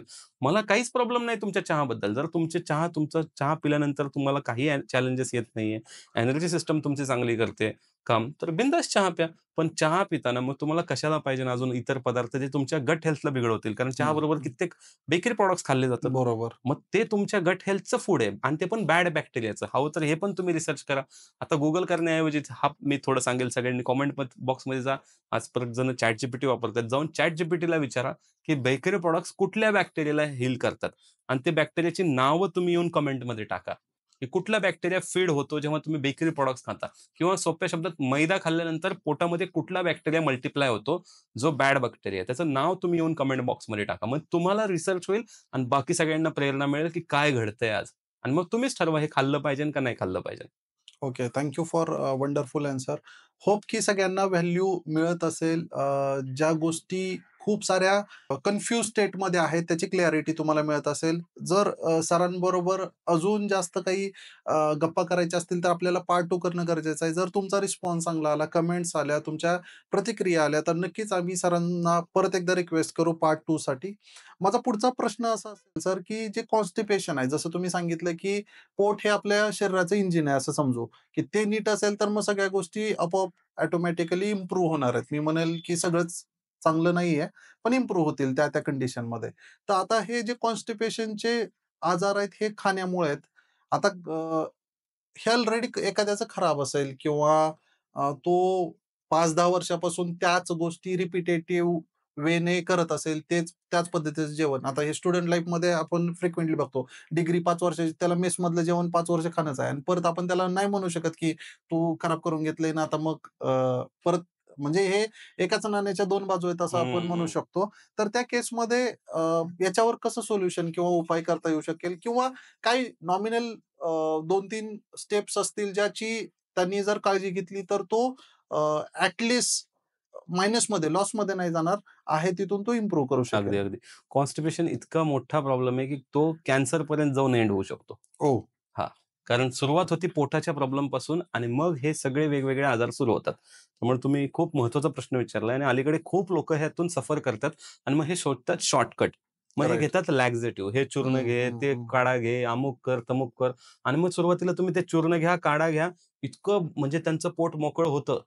मग त्यांना सवय त्याची लागते. सवय लागते. Right. You get dependent on that things आणि मग ह्याच्यामुळे काय होतं, की तुम्ही ते नाही घेतलं तर पोटच साफ होत नाही. हं, हं, आणि मग नंतर एक स्टेज अशी येते, की त्याचा पण डोस वाढवावा लागतो. हं. समजा तुम्ही 1 गोळी खाताय. आता 1 गोळीने काम होत नाही. मग 2 गोळ्या खा. हे सगळं बरोबर. चालू होतं आणि तुम्ही या दुष्चक्रात अडकता. एक विशियस सायकल आहे, ज्यातून तुम्हाला ब्रेक करायचं आहे आणि सिंपल आहे, सोल्युशन आहे फूड. हं, तुम्हाला मुळात कॉन्स्टिपेशन का होतंय? सगळ्यात पहिलं तर तुमची बाउल मूव्हमेंट क्लिअर होत नाही. हं. म्हणजे व्यायामच नाहीये. पहिलं तर व्यायाम करावा लागेल. सगळ्यात बेस्ट व्यायाम सांगतो सूर्यनमस्कार. ओके. सूर्यनमस्कार करणाऱ्या व्यक्तीचं कॉन्स्टिपेशन हळू-हळू नक्कीच कमी होणार. दुसरं फायबर इंटेक वाढवा. आपल्याला साधारणतः 40 ग्रॅम फायबर घ्यायला हवं. म्हणजे 1-2 फळं, 1, 2, 3 प्रकारच्या भाज्या दिवसभरात गेल्या. ज्यांना हे शक्य नाहीये, जसं तुम्ही मेस लाईफ सांगितलं. आजकाल भरपूर साऱ्या गोष्टी मिळतात. जसं चिया सीड एक प्रकार आहे. तुम्ही आणा, पाण्यात टाका आणि प्या. ओके. कॉलेज लाईफमध्ये पण तुम्ही करू शकता. असं नाही की बरोबर. आपल्या पालकांची परिस्थिती फार बिकट होती शिकवताना. आज आपली परिस्थिती तशी नाही. आपण मुलांना काही गोष्टी हॉस्टेलमध्ये देऊ शकतो अजून. बरोबर. मी तर म्हणेल आता पार्ट 2 म्हणतात आहे आणि तुम्ही पुण्यात पॉडकास्ट घेताय, तर नक्कीच एक स्टुडंट लाईफमध्ये काय करायचं या रिलेटेड पॉडकास्ट आपण करू शकतो. पण यासाठी कमीत कमी एक 200 तरी कमेंट आले पाहिजेत, का स्टुडंट लाईफचा पॉडकास्ट बरोबर. करा. तर आम्ही विचार करू त्यासाठी, की हा पॉडकास्ट घ्यायचा का? स्टुडंट लाईफमध्ये काय काळजी घ्यायची? आणि इतकी सोपी मी तुम्हाला गोष्टी सांगेल, की तुमच्याकडे फक्त एक मिक्सर ब्लेंडर पाहिजे ना आणि तुमच्याकडे थोडीशी एक जागा असेल ना, एक बॉक्सभर सामान ठेवण्याची, तरी बास झालं. मी तुम्हाला तुमच्या स्टुडंट लाईफमध्ये, कारण स्टुडंट लाईफमध्ये तुम्ही तुमचं करियर बनवण्यासाठी आरोग्य दावावर लावताय आणि कमवलेले पैसे पुन्हा त्या आरोग्यावर लावताय. आजकाल तर करियर बनवताना पण लोन घेतलं जातं. मग बरोबर. पुढे कसं कराल? पुढे कसं तुम्ही मॅनेज कराल ह्या सगळ्या गोष्टी विचार करा. त्यामुळे स्टुडंट लाईफमध्येच हेल्थवर काम केलं पाहिजे because it is a foundation stage आणि आपण करू शकतोय. कारण एवढा रिसर्च झालेला आहे. गोष्टी सोप्या आहेत. म्हटलं ना एलिमिनेशनवर काम केलं तरी बऱ्याच गोष्टी होतील. आता कॉन्स्टिपेशनसाठी मी तुम्हाला आणखीन सिंपल सांगेल. जर तुम्हाला घ्यायचंच आहे लॅक्झेटिव्ह तर नका घेऊ लॅक्झेटिव्ह. त्याला मी पर्याय देतो. सायलियम हस्क ज्याला मराठीमध्ये इसबगोल म्हणतात. हे इसबगोल आहे ना पिठामध्ये मिक्स करून भाकरी केली जाते आज बऱ्याच ठिकाणी किंवा चपाती केली जाते. ह्याचा वापर करून पण करतात. किंवा डायरेक्ट पिलं जात असेल, जरा प्यायला जड जातं ते बऱ्याच लोकांना जमत नाही. तर तुम्ही भाकरीमध्ये मिक्स करा. त्याच्यापासून करा. झालं फायबर मिळालं तुम्हाला आणि हे सेफ आहे. इसबगोलचं कुठलाही साइड इफेक्ट किंवा हॅबिच्युअल सवय लागते असं काही नाहीये. ओके. आणि भरपूर लोकं ह्याला मिक्स करून वेगवेगळे ब्रँडेड फायबर बनवून विकतात आणि खूप महाग विकतात. म्हणजे ह्याला फक्त आता मी इसबगोलला सायलियम हस्क म्हटलं. आपल्या लोकांना काय वाटतं सायलियम हस्क आहे. मग हं, काहीतरी असं भारी वाटतं. हं. बाबा ते इसबगोलच आहे. त्याला फक्त नाव चेंज केलंय. नाव वेगळं. आणि मग तुम्ही त्याच प्रॉडक्टला महाग पैसे देऊन पण आणता. बरोबर. तर हे काही करायची गरज नाही. कॉन्स्टिपेशनवर काम करा. मूव्हमेंट चालू करा बॉडीची. ते फार गरजेचं आहे. कारण मूव्हमेंट नाही झाली तरी कॉन्स्टिपेशन होणार आहे आणि सर्वात महत्त्वाचं आहे झोप. कितीतरी लोकांनी नोटीस केलं असेल, ज्या दिवशी त्यांची झोप पूर्ण होते, दुसऱ्या दिवशी पोट व्यवस्थित साफ होतं. किती लोकांनी हे नोटीस केलंय, की हां, हे होतं तर कमेंटमध्ये सांगा. कारण हे तुमचे कमेंट्स मी जे सांगतोय ह्याला व्हेरिफाय करतील. राइट. सर आता नवीन मॅरिड कपलमध्ये फर्टिलिटी इश्यू आहेत किंवा ज्या फिमेल आहेत त्यांच्यामध्ये पी-सी-ओ-डीची समस्या आहे. तर याला खूप म्हणजे मी काही लोकांना आता माझी वाईफ गायनेकॉलॉजिस्ट असल्यामुळे मी फ्रिक्वेंट केसेस ऐकतो, बघतो आणि त्याचे साइड इफेक्ट पण मला माहिती आहेत. तर त्या केसमध्ये हे आहारानं 100% रिकव्हर होऊ शकेल का?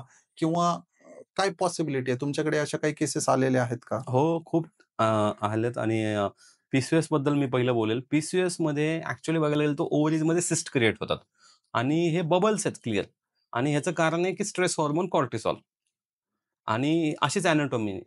ज्या मुली आज म्हणजे एक हौसेने बोललं जातं, आय एम नाईट आउल हं, म्हणजे काय? हं. मला मला बाहेर नाईट लाईफ आवडतं. बरोबर. हां, म्हणजे हे असं नाही चालणार. कारण तुम्ही तुमचं बॉडीचं एक बायोलॉजिकल क्लॉक आहे लक्षात घ्या. आणि जर तुम्ही त्या करणार आहात, जसं तर काही लोकं म्हणतात, की माझा जॉबच असा आहे. मी तर नेहमी सांगतो, तुम्ही शक्यतो डे जॉब निवडा, पण निवडायचाच आहे. मग तुम्हाला मात्र कंडिशनिंग बॉडीची चेंज करावं लागेल. जागायचंच आहे ना तुम्हाला, जागा. मग तुमच्या त्या पूर्ण रुटीन सेट करून घ्या. एका न्यूट्रिशनिस्टकडून प्रॉपर प्लॅनिंग करून घ्या त्याचं.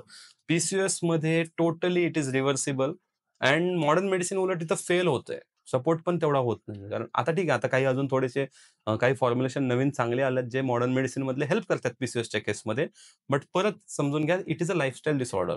मुलींमध्ये हा प्रॉब्लेम होतोय आणि ज्याच्यामुळे त्यांचं पूर्ण म्हणजे म्हणजे नॉर्मल प्रेग्नन्सी राहत नाही. म्हणजे आपल्या काळी म्हणत असायचे, की नॉर्मल डिलिव्हरी झाली पाहिजे बाळाची. बरोबर. आता म्हणावं लागतं, की नॉर्मली प्रेग्नंट तर राहू दे. हं. या लेव्हलपर्यंत ह्या गोष्टी चालल्यात. बरोबर. याला सोल्युशन ऑब्व्हियसली डायट आणि लाईफस्टाईलच आहे.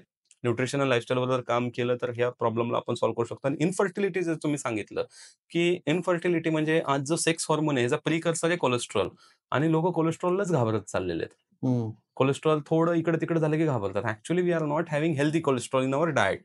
आणि भरपूर लोकांना असं वाटतं कोलेस्ट्रॉल कमी करायचं, कमी करायचं. मुळात कोलेस्ट्रॉल कशात आहे ह्याच्याबद्दलच नॉलेज नाहीये. बरोबर. कोलेस्ट्रॉलबद्दल मी नेहमी सांगेल, की it is only present in all animal products. कुठल्याही प्लांट प्रॉडक्टमध्ये कोलेस्ट्रॉल नाहीये. म्हणजे कारण नसताना तुम्ही कोलेस्ट्रॉलच्या भीतीने तेल बदलत चाललाय, तर त्याचं सोल्युशनच नाहीये. मुळात तेलाचा रोलच वेगळा आहे. तेल किती घ्यायचं हा एक वेगळा चर्चेचा टॉपिक आहे. विषय आहे. माझ्या हो. दुसऱ्या पॉडकास्टमध्ये मी याच्यावर क्लिअर पण केलेलं आहे. माझ्या वर्कशॉपमध्ये पण मी क्लिअर करतो. पण मी जर तुम्हाला एकच सांगेल, कोलेस्ट्रॉल तुम्हाला हेल्दी मिळायला पाहिजे. जर तुम्ही फर्टिलिटी नॅचरल असायला हवी असं. कारण बिकॉज प्रिकर्सर तुमचा जो आहे सेक्स हॉर्मोनचा तो कोलेस्ट्रॉल आहे. तर त्याच्यावर तुम्ही काम करणं गरजेचं आहे. सो हेल्दी कोलेस्ट्रॉल असेल आणि परत लाईफस्टाईल. पुन्हा लाईफस्टाईल आहे, एक्सरसाइजेस आहेत. ह्या सगळ्या गोष्टी आपण करत नाहीये. मग कसं राहणार ना नॅचरल प्रेग्नन्सी? बरोबर. उलट असं म्हणतात, की आमचेच मित्र आहेत गर्भसंस्कार कोच विष्णू माने ते हं. खूप छान पद्धतीने ह्याच्यावर गाईड करतात. आणि त्यांनी म्हणजे महिलांसाठी पण खूप छान सेशन्स ठेवले. पण मी नेहमी सांगेल, की त्याच्या अगोदर जेव्हा तुम्ही प्लॅन करताय, आजकाल तर प्लॅनिंगनी सगळं केलं जातं. मग तुम्ही तुमची हेल्थवर किती काम केलं पाहिजे? हं, हं, हं. कारण तुम्हा दोघांपासूनच ते जन्माला येणार आहे. बरोबर, तुम्हा दोघांची हेल्थ किती इम्प्रूव्ह असली पाहिजे. बरोबर. आणि आज जर का वेगवेगळ्या थेरपीज आणि ट्रीटमेंट घेऊन जन्माला घालावं लागतंय, मग विचार करा काय होत असेल. बरोबर. सो खूप सेन्सिटिव्ह टॉपिक आहे ॲक्चुअली. मला पुढचा प्रश्न असा विचारायचा आहे सर, की अल्कोहोल ड्रिंकिंग हा एक ट्रेंड बनलेला आहे. म्हणजे स्पेसिफिक बोलायचं असेल तर वर्किंग प्रोफेशनलमध्ये ते इझिली एक्सेप्टेड आहे. पूर्वी थोडंसं वेगळ्या नजरेनं बघितलं जायचं. आयसोलेटेड होता हा वर्ग, लिमिटेड होतं.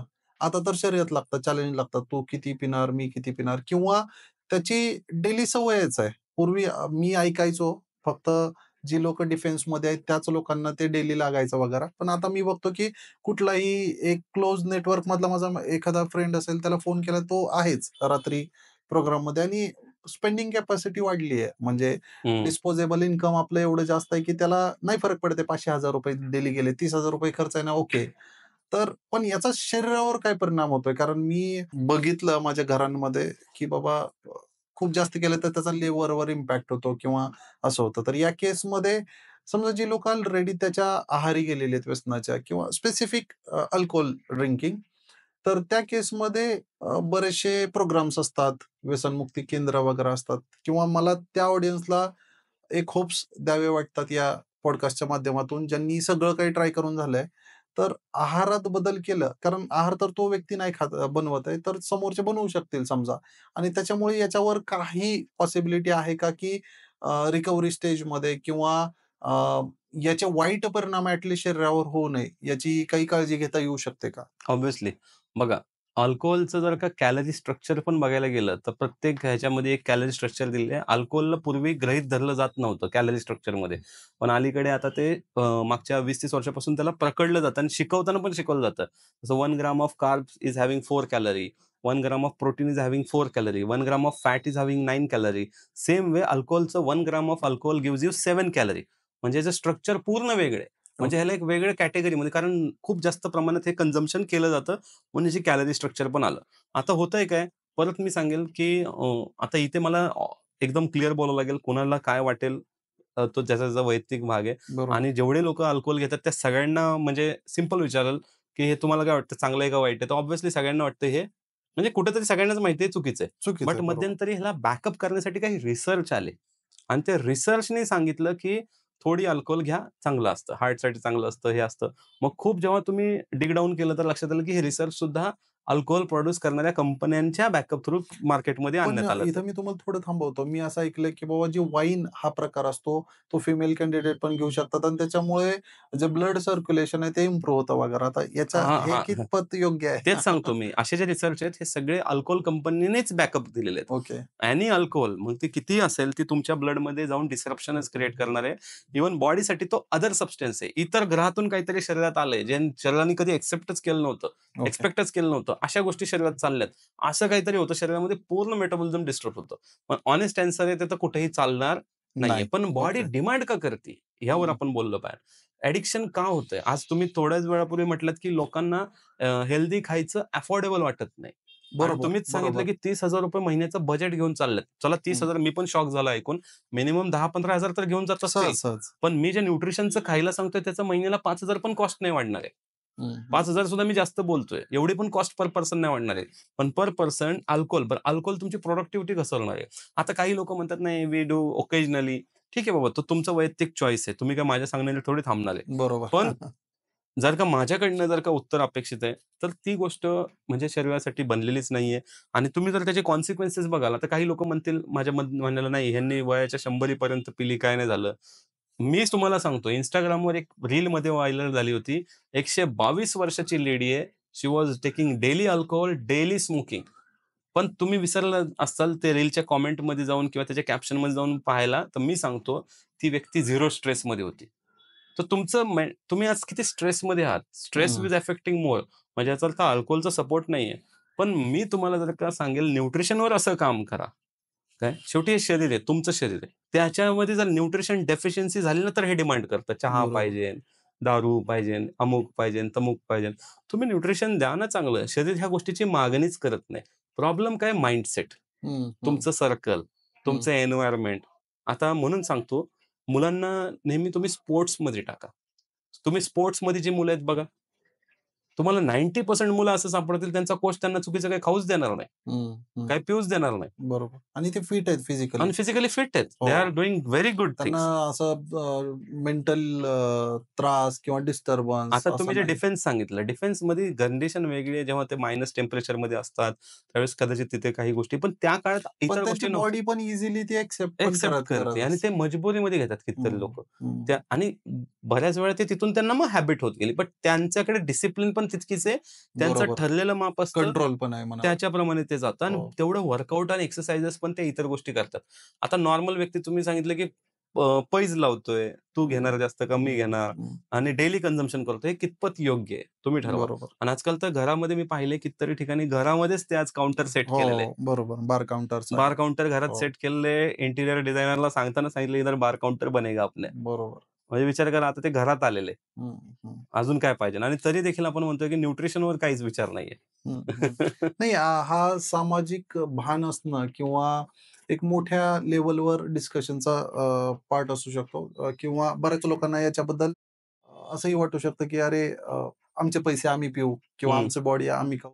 तर ते तुमच्यासाठीच आहे. जे काही सरांचा एक्सपिरियन्स आहे, एक्सपर्टीज आहे, त्यातून ते सगळ्यांना मार्गदर्शन करतात.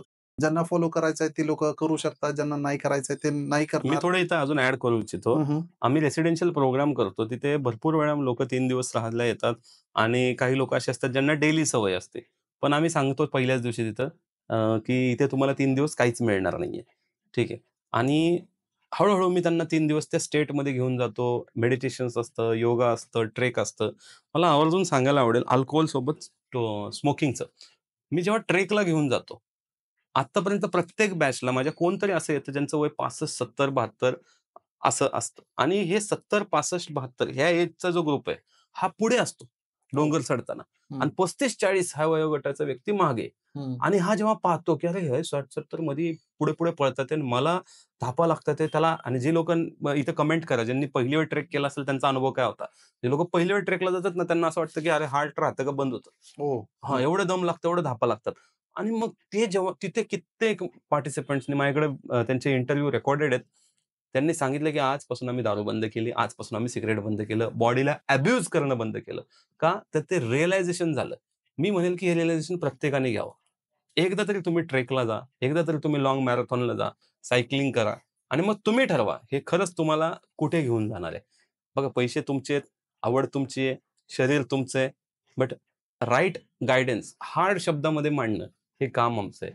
आणि माझ्याकडे जर तुम्ही आलाय आणि मला जर तुम्ही पॉडकास्टला बोलवलंय, तर मी कुठेही त्याचं समर्थन करणार नाही. आणि गरजेचंच नाही ना. बरोबर. न्यूट्रिशन जर त्यातून मिळणारच नाहीये, हं. तर मी कशाला समर्थन करू? बरोबर. सर आपण पॉडकास्टच्या शेवटच्या टप्प्यामध्ये मला अशा 5 गोष्टी सांगा, ज्या रेग्युलर आता महाराष्ट्र, पुणे या भागात आपण राहतो, वावरतो. तिथं उपलब्ध असले पाहिजेत असे पदार्थ. जे 5 अशा गोष्टी ज्या दैनंदिन आहारामध्ये असल्याच पाहिजे आणि 5 अशा गोष्टी ज्या प्रत्येकानं त्या मायनस केल्या पाहिजे. मग त्या काही लोकांना पटतील, ना पटतील. हं, जे हं. हॉनेस्ट उत्तर आहे ते एक्स्पेक्टेड आहे. Yes, yes, yes. पहिलं मी एलिमिनेशन सांगेल. सगळ्यात ओके. पहिलं तर ते एलिमिनेशनमध्ये माझं रिकमेंडेशन राहील, की साखरेची खरंच गरज आहे का इतक्या प्रमाणात? म्हणजे तुम्ही प्रयोग करा, की बाबा मी शुगर कमी करेल. जेवढे होईल तेवढे झिरो करेल. हं, हं, शुगरला सबस्टिट्यूट मी ऑलरेडी सांगितलं बेस्ट काय आहेत. हं. Stevia, monk fruit. मुळात खजूर वापरा, मनुके वापरा, फ्रुट्स वापरा. फ्रुट्समधून चांगला गोडवा येतो. तर तुम्हाला शुगरची गरज नाहीये इतकी. तर बरं. तुम्ही एलिमिनेट करून बघा. तुम्हाला खरंच जाणवेल किती फरक पडतोय तुमच्या बॉडीमध्ये. Body will say thank you एवढंच मी सांगेल पहिले.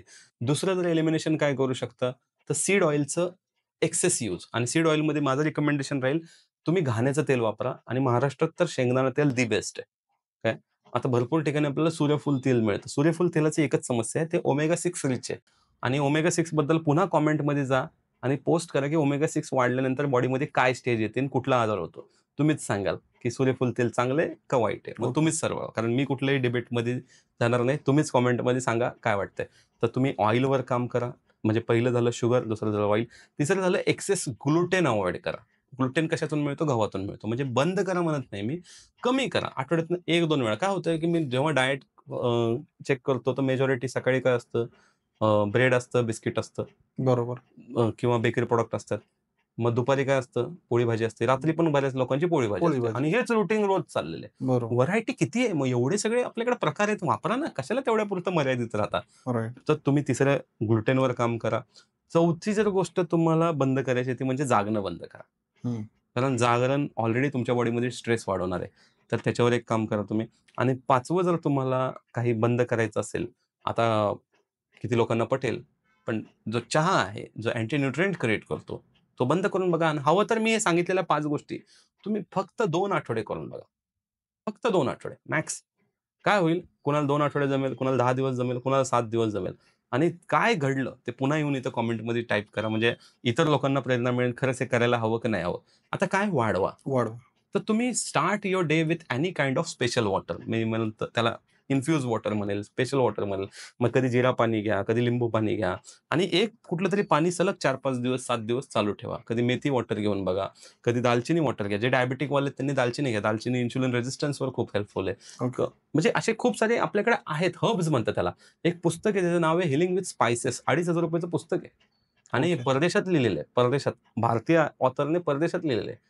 इतकं सुंदर पुस्तक आहे. आपल्या मसाल्यांसाठी युद्ध झालेत आपल्याकडे. बरोबर. आपल्याकडे एवढे मसाले असताना आपण फक्त मसाला चाय पितो. बाकी मसाल्यांचा काय उपयोग करत नाही. उपयोग नाही. तर मसाल्यांचा खरंच उपयोग केला पाहिजे. तर ते तुम्ही करू शकता. इलायची वॉटर आहे. त्याचा एक खूप वेगळा फायदा आहे. सो वेगवेगळे इन्फ्यूज वॉटर स्टार्ट करा. फ्रुट्स घ्या. आणि फ्रुट्स लोकांना वाटतं की महाग आहे. नाही. केळी किती स्वस्त आहेत आणि वेलची केळी वापरा. ₹100 किलोची सगळी फळं स्वस्त आहेत. आता तर तुम्ही बरोबर. मला दारूचं बजेट नवीन समजलं मला तुमच्याकडनं. जर एवढं बजेट लोकांचं असेल दारूसाठी, तर आहे. फळांचं काय होणार आहे? किती बजेट होणार आहे? हो. हां, फळं खा. दिवसातून एक तरी फळ तुम्ही खाण्यावर लक्ष द्या. आणि ब्रेकफास्ट करा. ब्रेकफास्ट स्किप नका करू. आता काही लोकं आता नवीन-नवीन गोष्टी करतात आहे. बट ब्रेकफास्ट कसं आहे, की तुम्ही ते जर का कन्झ्युम केलं ना, तर दिवस आहे तुमच्याकडे एनर्जी आणि थोडा हेवी जरी झालं तर काही प्रॉब्लेम नाही. दिवसभरात त्या एनर्जी युटिलाइज होईल. हेवी डिनर करणं टाळा. हेवी हं. Dinner okay. करणं जेवढं होईल तेवढं टाळा. Dinner should be your light options. आणि जेवढं होईल तेवढं प्रत्येक मीलमध्ये काही प्रोटीन ऑप्शन जसं मग तुम्हाला व्हेजिटेरियन असाल तर पनीर आहे, डाळी आहेत, कडधान्य आहेत, ह्याचा उपयोग करा. इव्हन सत्तू पावडर ड्रिंक तुम्ही घेऊ शकता. नॉन व्हेजिटेरियन असाल तर अंडी तर तुम्ही सगळ्यांनी हं, हं. बरीच लोकं आहेत की जे आता नॉन नाही खात पण अंडी खातात. तर अंड्यामुळे तुम्हाला चांगलं प्रोटीन मिळेल. आणि नॉन जरी खात असाल तर 100-150 ग्राम, 200 ग्राम एका वेळी इट इज सफिशियंट. ओके. हां, तेवढं तुम्ही खा. काही त्रास तुम्हाला होणार नाही. ते प्रॉपर बॉडी डायजेस्ट पण तेवढंच करू शकते. आपल्याकडे काय होतं नॉन-व्हेज पण लाइक अ ट्रीट घेतलं जातं. हं, आज हं, रविवार आहे, कोणतरी हं, पाहुणे आले. हं, असं नाही. ते प्रॉपर एक रिक्वायरमेंट बॉडीचं न्यूट्रिशन रिक्वायरमेंटनुसार घेतलं तर तुम्हाला त्याच्यामधून नुकसान काही होणार नाही. नाही. तर अशा पद्धतीने करा. सो ह्या 5 गोष्टी जर ओके. आणि एक्सरसाइज करा सगळ्यात महत्त्वाचं. You are born to move. बरोबर. जितकं जमेल ॲट 20 मिनिटं काढा. 12 सूर्यनमस्कार काढायला तुम्हाला 3 ते 4 मिनिटं लागतात एकदा तुम्ही स्पीड पकडलं तर. आमच्याकडे एक चॅलेंज चालतं 108 सूर्यनमस्कार. जी लोकं आमच्या कम्युनिटी जॉइन करतात आणि 108 सूर्यनमस्कार करतात, म्हणजे जे त्यांना जमत नाही तिथपासून आम्ही त्यांना 108 पर्यंत घेऊन जातो. त्यांना आमच्याकडनं खूप सारे रिवॉर्ड्स आणि आम्ही गिफ्ट्स पण देतो. क्या बात! हां. ओके. सर, खूप अमूल्य मार्गदर्शन केलं. मला एक शेवटचं ओव्हरऑल आपण जे काही डिस्कशन केलं, होलिस्टिक हीलिंग ह्यूमन हे जे कन्सेप्ट आहे ज्याच्यासाठी तुम्ही एवढे कष्ट घेताय, एवढे एफर्ट्स घेताय किंवा वेगवेगळ्या पद्धतीने लोकांपर्यंत पोहोचवण्याचा प्रयत्न करताय, लोकांच्या आयुष्यामध्ये बदल घडवताय. मेन मला असं वाटतं की तुम्ही ओव्हरऑल तुमचा जो काही 12-15 वर्षाचा प्रवास आहे, त्याच्यामधून एक सल्ला जर द्यायचा असेल अगदी आमच्या श्रोत्यांना, जे व्ह्यूअर्स आहेत त्यांना, ऑडियन्सला, तर तो काय असू शकेल? हं. माझा सर्वांना एकच महत्त्वाचा सल्ला आहे. तुमचं शरीर हे सगळ्यात मोठी रिअल इस्टेट आहे. राइट. तुमचं शरीर हे कुठलंही तुम्हाला नोकरी करायचं आहे, व्यवसाय करायचा आहे, सर्वात मोठं भांडवल आहे तुमचं स्वतःचं शरीर आहे. आणि ह्या शरीराला फक्त तुम्हाला वेळेची गुंतवणूक द्यायची आहे. कारण हेच तुम्हाला पैसे कमवून देणार आहे.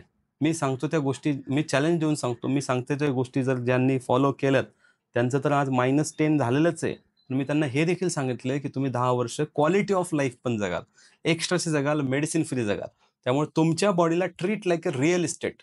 Invest time, invest money in your body. कारण हेच तुमच्याबरोबर शेवटपर्यंत राहणार आहे. आणि ह्याची गरज तुम्हाला वेळोवेळी पडणार आहे. कारण बऱ्याच लोकांचे कमेंट सेक्शन इतके टॉक्सिक असतात. ते म्हणतात, "अरे, तू भी मरेगा और मैं भी मरूंगा." भाई मरने तो सब वाले, but quality of life, the way we live our life, we are adding days in our life. ते खूप इम्पॉर्टंट आहे. त्यासाठी मी सगळ्यांना सांगेल, treat your body as a biggest real estate. बस, थँक्यू. ओके. तर पुन्हा एकदा मनापासून आभार. आपण दिलेला वेळ, मार्गदर्शन आमच्या ऑडियन्ससाठी खूप महत्त्वाचं ठरेल. जशा काही रिक्वेस्ट येतील, काही कमेंट्स येतील, आम्ही त्यांचे मेसेजेस आपल्यापर्यंत पोहोचवू. श्रोत्यांना विनंती आहे की त्यांनी डिस्क्रिप्शन बॉक्स चेक करावा. तिथे सरांचे जे काही लिंक्स असतील, म्हणजे Instagram हँडल असेल, YouTube असेल, ऑफिसचा ॲड्रेस, जो काही संपर्क करायचा नंबर असेल, तो आम्ही तिथे दिलेला असेल.